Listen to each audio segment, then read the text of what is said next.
Olá, gente! Hoje nós vamos falar sobre a classificação das reações.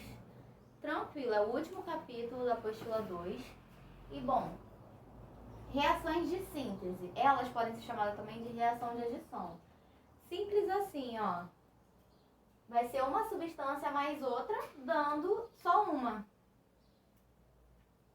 Reação de adição. Não necessariamente precisam ser só duas dando uma. Podem ser A mais B mais C dando D, ou A mais B mais C mais D dando E. Não importa a quantidade de reagentes, só que o que importa é dar somente um. Tem que ter uma adição, uma síntese para formar uma só substância. Aqui eu coloquei alguns exemplos, como a reação de formação da água, que aí nós temos 2H2 mais O2 dando 2 de H2O. Botei também a formação do dióxido de enxofre, que é enxofre mais O2 dando SO2. Sempre que vocês estiverem vendo reações, não esqueçam de sempre olhar para ver se tá tudo balanceadinho, ó. Um S desse lado de cá. 2S do lado esquerdo, 2 O's do lado esquerdo, 2 O do lado direito. E assim, como sempre, lembrando lá, sempre do balanceamento que a gente já estudou, das leis ponderais que a gente já estudou. Nada se perde, nada se cria, tudo se transforma. O que tiver de um lado, obrigatoriamente tem que ter do outro também. Então vamos lá. Reação de adição, simples assim. 2 dando 1, 3 dando 1, 4 dando 1. Infinitos dando 1. Tem que dar só um produto. Ok. Reações de decomposição. Ó, o que vocês pensam em decomposição? O que é se decompor? É se dividir. Então, ó, é A dando B mais C. Não necessariamente só duas coisas, mas pode ser A dando B mais C mais D mais E mais F. Ou seja, tem que partir de um só reagente para dar 2, ou para dar 3, ou para dar 4, ou para dar 5 produtos, entenderam? Então, como é que vocês vão diferenciar a reação de síntese, que é a reação de adição, da reação de decomposição? Na reação de adição, só há um produto. E reagentes podem ter vários. O que tem que ter é um produto. Já na reação de decomposição, tem que ter só um reagente. Podem ter vários produtos, mas somente um reagente. Deixa eu botar isso aqui, ó. Um produto. E na de decomposição, um reagente. Ó, como exemplo, eu coloquei esse aqui, ó. Carbonato de sódio, dando óxido de sódio mais CO2. Reparem, ó. Tem 2 sódios aqui, 2 sódios aqui. Um carbono aqui, um carbono aqui. 3 oxigênios aqui, 3 oxigênios aqui, ó. 2 mais 1. Ok? Aí você tem que observar, vocês sabem a classificação das duas principais, adição e decomposição, né? Síntese e decomposição. Porém, existem algumas reações que elas têm o seu nome próprio, mas elas não deixam de ser de decomposição. Por exemplo, a termólise, a eletrólise e a fotólise. Por que termólise? Porque precisa de calor. Por que eletrólise? Porque precisa de energia elétrica. Por que fotólise? Porque precisa de luz ultravioleta. Mas, ó, podem reparar aqui. Na termólise, precisou de calor para ter a decomposição.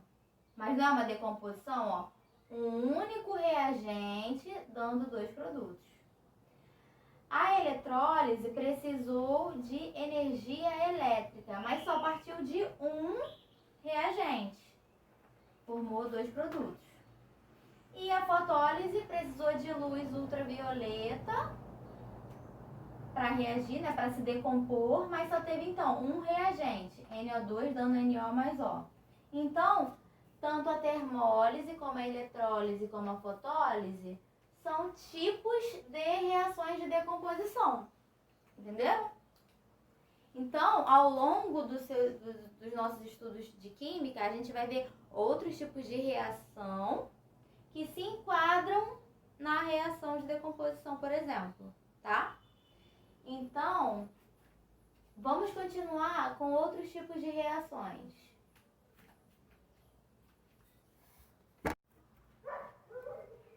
Então, gente, uma outra reação importantíssima que vocês vão ver ao longo do estudo de química de vocês, na escola e tal, são as reações de combustão. Já ouviram falar em combustão? A combustão, para ela acontecer, ela precisa de um combustível, de um comburente e da energia. Tá? O que seria isso? O combustível é o material que é queimado, tá? Vamos pensar na floresta amazônica. Se tiver uma queima lá, o que vai estar sendo o combustível vai estar sendo a madeira, por exemplo. O comburente é o material, né, é a substância que alimenta essa combustão, que é, por exemplo, o O2, pensando lá na floresta. Deixa eu botar aqui a madeira para a gente usar como exemplo.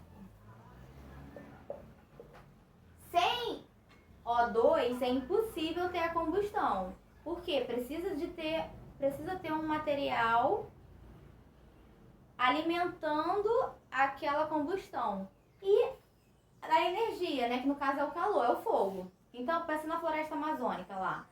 Se eu acender uma queima lá, né? Se eu tacar fogo na madeira lá, vai se alastrar facilmente. Por quê? Por causa do oxigênio. Se estiver ventando, vai acontecer o quê? Vai alastrar mais ainda, porque o oxigênio está servindo ali de comburente para aquela queima, para aquela combustão. Pensa nos combustíveis de carro, né? Que a gente já chama de combustível. Pensa na gasolina. A gasolina é o combustível. Aí nós temos o O2 alimentando e a centelha no carro quando o carro é ligado. É assim que funciona a combustão. Entenderam? E aí, qual a diferença que vocês têm que saber? Então tá, antes, primeira coisa, nunca vai existir combustão sem a presença de um desses três.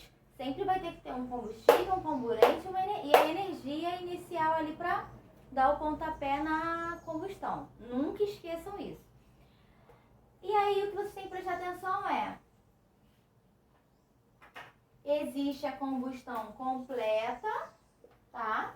E a combustão incompleta. A diferença vai ser, ambas vão precisar de O2, né? A diferença vai ser que a completa vai formar dióxido de carbono mais água e a incompleta vai gerar monóxido de carbono mais água. A diferença em reação química é essa. Então aqui eu coloquei o exemplo do metano. Vocês sabem o que é o gás metano? O gás metano é o gás de cozinha. Ele é extraído do petróleo. Na aula de petróleo, eu falei que o petróleo ele é composto por diversos hidrocarbonetos. Então, a gente tem várias substâncias lá que tem hidrogênio e carbono, né? São muito utilizados. A própria gasolina é extraída do petróleo, várias matérias-primas. Então, o CH4, que é o metano, o gás de cozinha, quando colocado com o oxigênio, que é o nosso comburente, mais uma energiazinha, né, um calor, a gente tem a formação de CO2 mais água. Aqui eu coloquei um exemplo da incompleta, ó. Eu botei o eteno, que também é extraído do petróleo, né, um hidrocarbonetozinho aqui, mais oxigênio e mais um calorzinho, que é a energia necessária, forma CO mais água. Simples assim, ok?